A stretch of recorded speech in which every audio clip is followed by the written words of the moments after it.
Hey there, comic book fans. I'm John Anderson, and I just watched episode 16 of The Flash, and it was pretty good. Keep in mind, I'm going to be going through key plot points from the episode, so if you haven't seen it yet, here is your spoiler warning. And there it goes. Now, the episode starts with Team Flash at a club because the whole team's been overworked because Barry, wouldn't you believe it, is trying to be faster so he could defeat Zoom.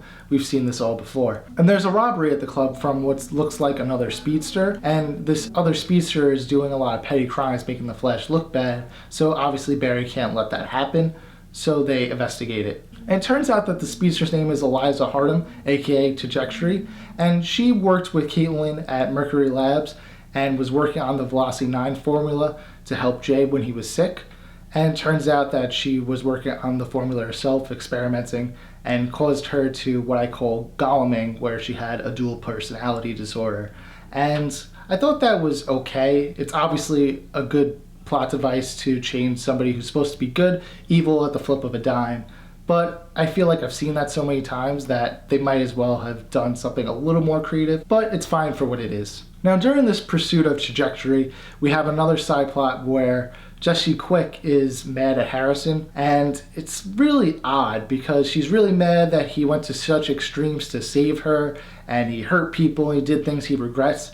And Harrison acknowledges that what he did was wrong, and she's still mad at him and thinks he's overprotective and chooses to run away. And I'm just watching this and I'm scratching my head. I'm like, why is this girl being so bratty? Because if it was me, I'd be super grateful. I'm like, look, I understand you did bad things. Just like Barry. Barry understands, yes, Harrison, what you did was bad, but you did it because you wanted to save your daughter, to save somebody you loved. And the fact that person doesn't see it that way is just boggling to me. So at the end of the episode, she leaves to go to another city.